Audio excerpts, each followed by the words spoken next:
Hello everyone, this is Shivam here and आज की इस वीडियो में हम बात करने वाले हैं heat of combustion and heat of hydrogenation क्या होती है एंड इसके किस टाइप के क्वेश्चन हमसे पूछे जाते हैं। तो देखिए, हाइपर कंजुगेशन हमने पढ़ा था। हाइपर कंजुगेशन की हेल्प से ही हम heat of hydrogenation and heat of combustion का पता लगा सकते हैं।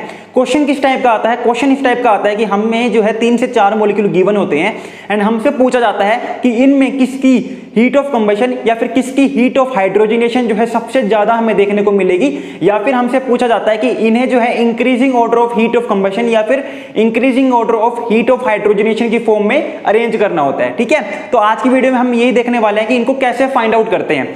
तो इस टॉपिक को स्टार्ट करने से पहले आपको जो है स्टेबिलिटी ऑफ अल्कीन का पता होना चाहिए।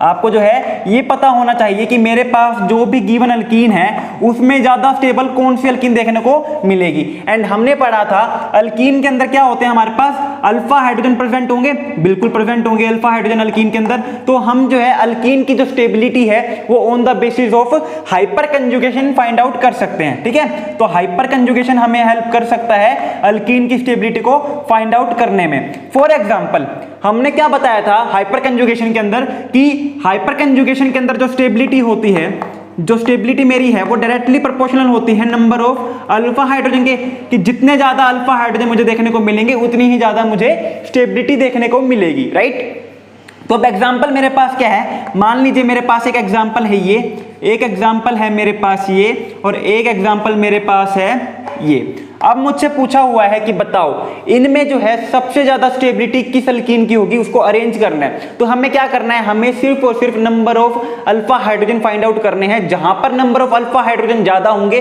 वहां पर मेरे पास अल्कीन जो है ज्यादा स्टेबल हो जाएगी। अल्कीन की स्टेबिलिटी बहुत ज्यादा जरूरी है इस चीज को फाइंड आउट करने के लिए, क्या कि हीट ऑफ कंबशन किसकी ज्यादा है और हीट ऑफ हाइड्रोजनेशन किसकी ज्यादा है। ठीक है, तो अब यहां पर देखते हैं, यहां पर मेरे पास कितने अल्फा हाइड्रोजन है। तो ये मेरे पास एक अल्कीन है जो कि एक फंक्शनल ग्रुप की तरह काम करेगा। तो ये वाली जो पोजीशन है, इसे क्या कहूंगा मैं, अल्फा पोजीशन। ये पोजीशन क्या है मेरे पास, अल्फा, और इसके ऊपर कितने हाइड्रोजन जुड़े होंगे, 3 हाइड्रोजन जुड़े होंगे। ऑब्वियस सी बात है, 3 हाइड्रोजन। तो यहां पर मेरे पास कितने अल्फा हाइड्रोजन है, 3 अल्फा हाइड्रोजन प्रेजेंट है। यहां की अगर मैं बात करता हूं तो यहां पर देखो 3 हाइड्रोजन ये, ठीक है, अल्फा हाइड्रोजन तो अब सबको पता होगा ना कहां से कैसे निकालते हैं, और 3 ये। तो यहां पर मेरे पास कितने अल्फा हाइड्रोजन है, यहां पर मेरे पास 6 अल्फा हाइड्रोजन है। ये डबल बॉन्ड पूरा यहां तक है। कभी सोचो कि इस कार्बन के भी हाइड्रोजन जुड़ेंगे, ठीक है, ऐसे नहीं होता। और यहां की अगर मैं बात करूं तो यहां पर भी 3 यहां पर है, 3 हाइड्रोजन यहां पर है, और 3 हाइड्रोजन जो है यहां पर है। राइट, तो यहां पर भी क्या होगा, मेरे पास 6 अल्फा हाइड्रोजन देखने को मिल जाएंगे। अब मेरे पास मुझसे पूछा हुआ है स्टेबिलिटी ऑफ अल्कीन के बारे में बताओ। तो स्टेबिलिटी ऑफ अल्कीन की बात करूं तो मैंने इसको नंबर दे दिया ए, इसको नंबर दे दिया मैंने बी, और इसको नंबर दे दिया मैंने सी। राइट, तो यहां पर मेरे पास मुझे पता है ए के अंदर अल्फा हाइड्रोजन सबसे कम है, तो ए की स्टेबिलिटी तो सबसे कम हो जाएगी। राइट, अब डिपेंड करता है बी और सी के ऊपर कि कौन ज्यादा स्टेबल होगा। यहां पर भी मेरे पास 6 अल्फा हाइड्रोजन है, यहां पर भी मेरे पास 6 अल्फा हाइड्रोजन है। तो क्या on the basis of hyper conjugation अब मैं इनको डिफरेंशिएट कर सकता हूं? नहीं कर सकता। On the basis of inductive fact differentiate कर सकता हूं? नहीं कर सकता। क्यों? क्योंकि दोनों के अंदर सेम मिथाइल ग्रुप हमारे पास जुड़े हुए हैं। तो ना तो मैं इसको हाइपर कंजुगेशन के बेस के ऊपर स्टेबिलिटी को डिटरमाइन कर सकता, ना ही इंडक्टिव फैक्ट, ना ही कोई और इफेक्ट यहां पर ऑपरेट होगा। यहां पर अब क्या ऑपरेट होगा, यहां पर ऑपरेट होगा सिस ट्रांस का कंसेप्ट। ठीक है, सिस और ट्रांस का कंसेप्ट। अब हमें पता है जो ट्रांस होते हैं ना वो ज्यादा स्टेबल होते हैं as compare to cis. Trans की स्टेबिलिटी जो है ज्यादा होती है एज कंपेयर टू सिस। क्यों? क्योंकि ट्रांस के अंदर जो पैकिंग होती है वो काफी प्रॉपर होती है। ट्रांस के अंदर जो पैकिंग होती है वो काफी परफेक्ट होती है एज कंपेयर टू सिस, जिसकी वजह से वो ज्यादा स्टेबल होते हैं। तो अब आप खुद देखो कहां पर कौन सा ट्रांस है कौन सा सिस है। तो यहां पर देखो ये डबल बॉन्ड है, इस डबल बॉन्ड में ये जो ग्रुप है मेरे पास मिथाइल ग्रुप, ये ऊपर जा रहा है और ये वाला मिथाइल ग्रुप नीचे जा रहा है, यानी कि अपोजिट जा रहे हैं। और ट्रांस में क्या होता है, मेरे पास बल्कि ग्रुप एक दूसरे के अपोजिट ही तो लगे होते हैं ना। तो ये तो मेरे पास क्या हो गया, ट्रांस, ये तो मेरे पास क्या होगा, ट्रांस। और यहां पर देखो ये डबल बॉन्ड है, ये भी नीचे जा रहा है बल्कि ग्रुप, और ये भी नीचे जा रहा है। तो दोनों बल्कि ग्रुप कहां जा रहे हैं, नीचे जा रहे हैं। तो ये मेरे पास क्या हो जाएगा, सिस। और मैंने अभी आपको बताया कि अल्कीन की अगर हमें स्टेबिलिटी देखनी है तो मेरे पास जो ट्रांस होता है वो ज्यादा स्टेबल होता है ड्यू टू बेटर पैकिंग। ठीक है, तो यहां पर मेरे पास जो सी है वो कम स्टेबल होगा एज कंपेयर टू B, और मेरे पास ये अल्कीन की स्टेबिलिटी का ऑर्डर देखने को मुझे मिल जाएगा। तो इस तरीके से आप अल्कीन के अंदर, किसी भी अल्कीन के अंदर स्टेबिलिटी को जो है डिटरमाइन करोगे। अल्कीन की स्टेबिलिटी जो है बहुत ज्यादा इंपॉर्टेंट रहती है heat of combustion and heat of hydrogenation को फाइंड आउट करने के लिए। एक पॉइंट पर आके हमारे पास जो कंसेप्ट होते हैं ना वो खत्म हो जाते हैं, तब हमारे पास किसकी हीट ऑफ हाइड्रोजनेशन ज्यादा होगी एंड किसकी हीट ऑफ कंबशन ज्यादा होगी वो डिटरमाइन करता है हमारे पास अल्कीन की स्टेबिलिटी। ठीक है, अब हम बात करते हैं सबसे पहले हीट ऑफ कंबशन के बारे में। ठीक है, कि हीट ऑफ कंबशन क्या होती है और इसको कैसे हम फाइंड आउट करते हैं। तो पहला टॉपिक है मेरे पास हीट ऑफ कंबशन।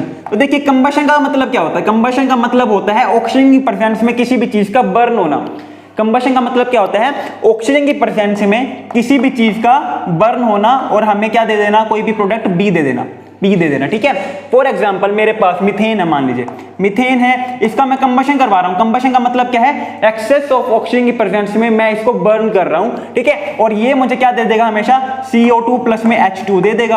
अब ये बात तो किसी को दिक्कत नहीं होगी कि यहां पर मेरे पास CO2 और H2 क्यों दिया, क्योंकि जब भी हम किसी हाइड्रोकार्बन का कंबशन करेंगे तो मुझे प्रोडक्ट में CO2 और H2O ही मिलता है। ठीक है, और प्लस में क्या होगा, मेरे पास एनर्जी रिलीज होगी, प्लस में मेरे पास एनर्जी क्या हो जाएगी, रिलीज हो जाएगी। तो हीट ऑफ कंबशन क्या होती है, amount of heat release when we combust 1 mole of reactant. ठीक है, कंडीशन क्या है यहां पर, मेरे पास जो भी हीट ऑफ कंबशन निकालते हैं हम किसके लिए निकालते हैं, 1 मोल के लिए निकालते हैं। यानी कि कितनी अमाउंट में हीट जो है वो रिलीज हुई है जब हमने 1 मोल ऑफ रिएक्टेंट को बर्न किया है, उसे हम कहते हैं हीट ऑफ कंबशन। अब हमसे क्वेश्चन कैसे पूछे जाते हैं, क्वेश्चन हमसे पूछे जाते हैं कि बताओ इनमें से किस मॉलिक्यूल की हीट ऑफ कंबशन जो है सबसे ज्यादा होगी। तो उसके लिए हमें फैक्ट पता होना चाहिए कि हीट ऑफ कंबशन जो है किस चीज के ऊपर डिपेंड करती है, राइट।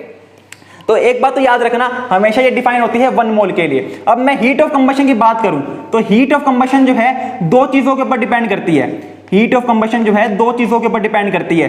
फर्स्ट तो क्या है मेरे पास, फर्स्ट मेरे पास होता है मॉलिक्यूलर मास, जो भी मेरे को मॉलिक्यूल दिया हुआ है उसका मास कितना है। ठीक है, तो हीट ऑफ कंबशन जो है वो डायरेक्टली प्रोपोर्शनल होती है मॉलिक्यूलर मास के। और सेकंड मेरे पास है स्टेबिलिटी के। तो हीट ऑफ कंबशन जो है वो इनवर्सली प्रोपोर्शनल होती है स्टेबिलिटी के। हमेशा याद रखना, स्टेबिलिटी एक सेकेंडरी फैक्टर है, जो मॉलिक्यूलर मास होगा वो प्राइमरी फैक्टर होगा। तो सबसे पहले आप ये देखो कि किस मॉलिक्यूल का मॉलिक्यूलर मास सबसे ज्यादा है। जिस मॉलिक्यूल का मॉलिक्यूलर मास सबसे ज्यादा होगा उसकी हीट ऑफ कंबशन सबसे ज्यादा देखने को मिलेगी। अगर 2 मॉलिक्यूल ऐसे हैं जिनका मॉलिक्यूलर मास इक्वल है, तब आप जाके जंप करोगे सेकेंड फैक्टर के ऊपर, दैट इज स्टेबिलिटी।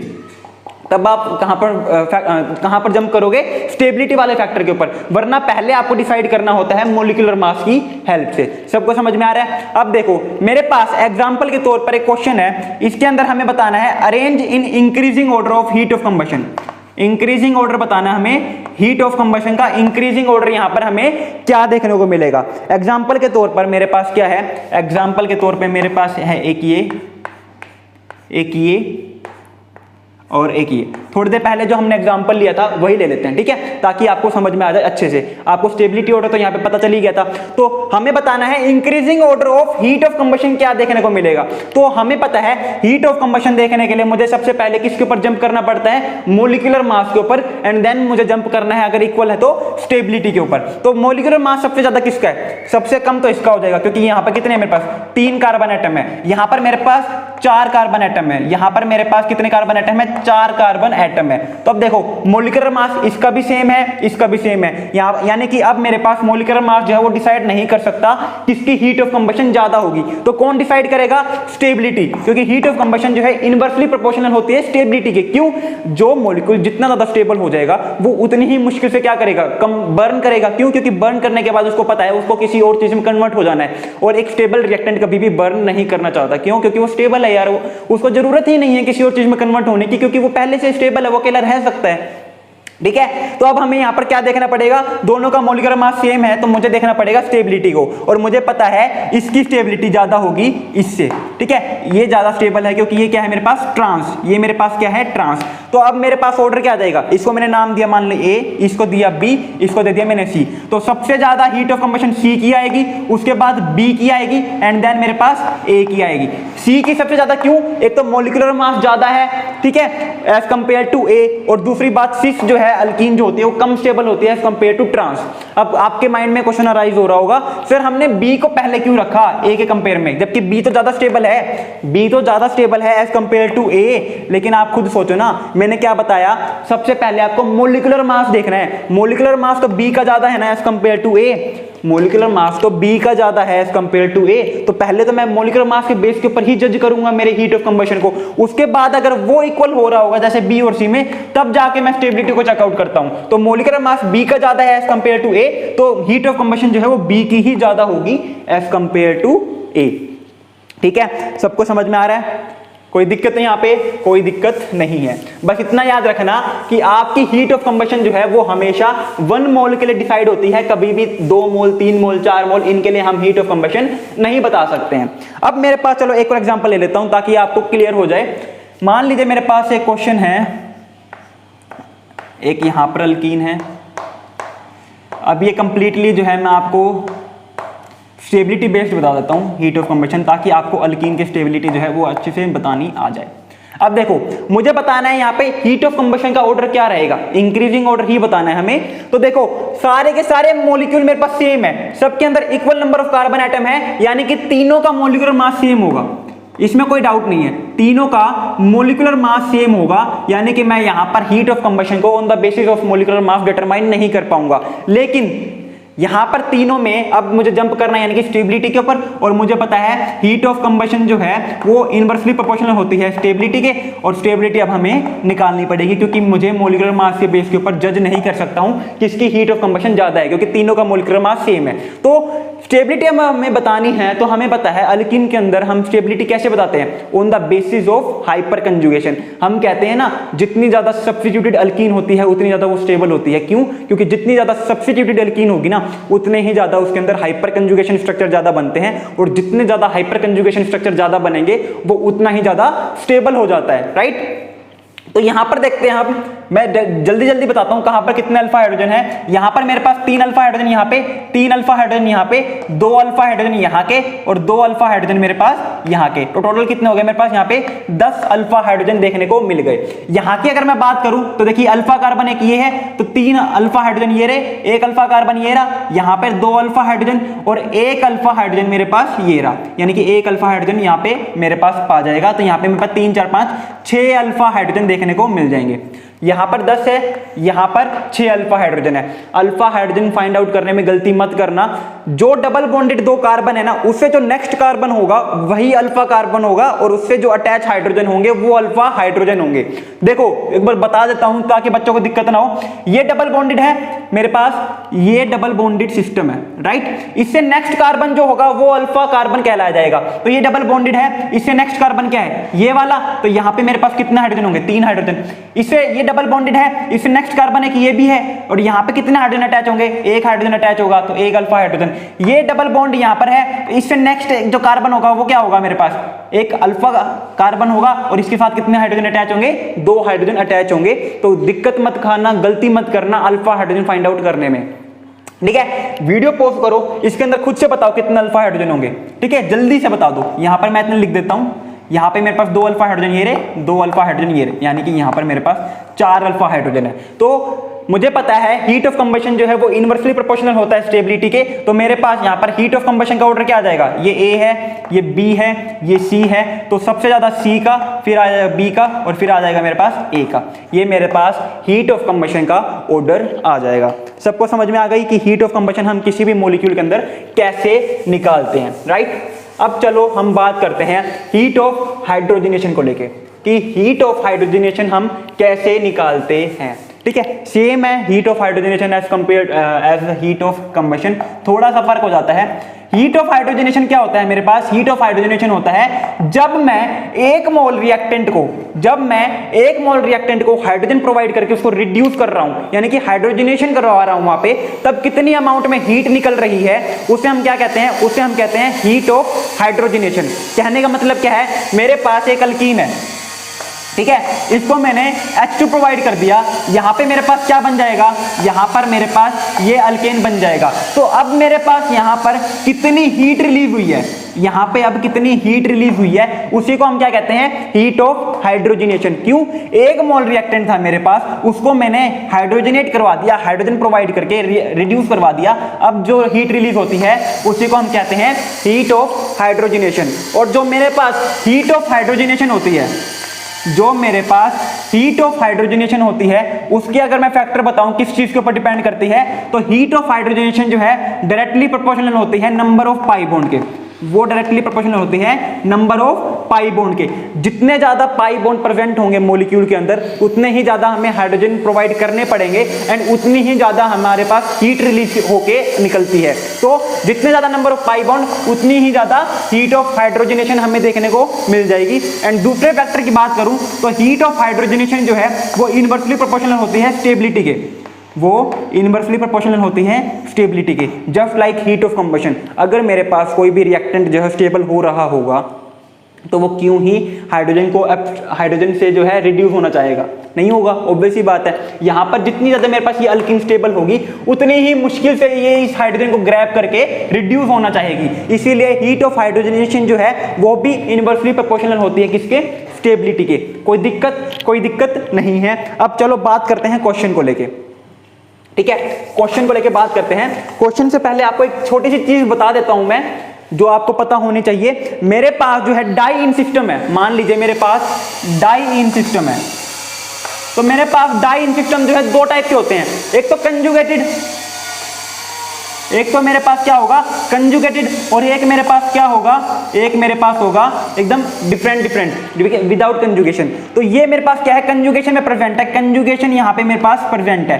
तो कंजुगेशन जहां पर प्रेजेंट होगी वहां पे यहाँ पे क्या लग जाएगा, रेजोनेंस लग जाएगा, यहाँ पर क्या लग जाएगा, रेजोनेंस लग जाएगा। हमने अभी तक बात की थी stability of alkyne on the basis of hyper conjugation, लेकिन हमें दूसरी बात ये भी पता है कि हाइपर कंजुगेशन से ज्यादा स्टेबिलिटी कौन प्रोवाइड करता है, रेजोनेंस प्रोवाइड करता है। तो यहां पर मेरे पास क्या था, यहां पर मेरे पास हाइपर कंजुगेशन तो था, साथ के साथ क्या लग गया, रेजोनेंस लग गया, यानी कि रेजोनेंस की वजह से स्टेबिलिटी क्या हो जाएगी, और ज्यादा इंक्रीज हो जाएगी, यानी कि ये मॉलिक्यूल जो है अब क्या हो जाएगा, और ज्यादा स्टेबल, और इसकी हीट ऑफ हाइड्रोजनेशन जो है उतनी ही कम हो जाएगी, राइट।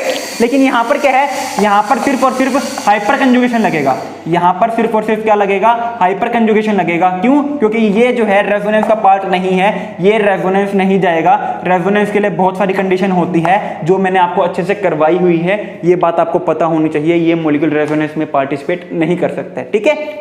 तो यहां पर स्टेबिलिटी इसकी ज्यादा है, स्टेबिलिटी इसकी ज्यादा है, और हीट ऑफ हाइड्रोजनेशन इसकी ज्यादा हो जाएगी, राइट। अब चलो बात करते हैं क्वेश्चन को लेके, अब बात करते हैं हम क्वेश्चन को लेके। हमने क्या कहा, हीट ऑफ हाइड्रोजनेशन जो है दो चीजों के ऊपर डिपेंड करती है, एक तो नंबर ऑफ पाई बॉन्ड और दूसरा दूसरा स्टेबिलिटी के ऊपर।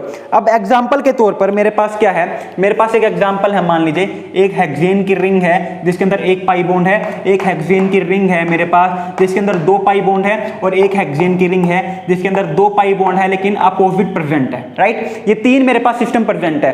तो हीट ऑफ हाइड्रोजनेशन जो है वो किसके ऊपर डिपेंड करती है, वो डिपेंड करती है नंबर ऑफ पाई बॉन्ड के ऊपर। तो यहां पर देखो, यहां पर कितने पाई बॉन्ड है, एक पाई बॉन्ड है, यहां पर कितने पाई बॉन्ड है, दो पाई बॉन्ड है, यहां पर कितने पाई बॉन्ड है, यहां पर भी मेरे पास दो ही पाई बॉन्ड मुझे देखने को मिलेंगे।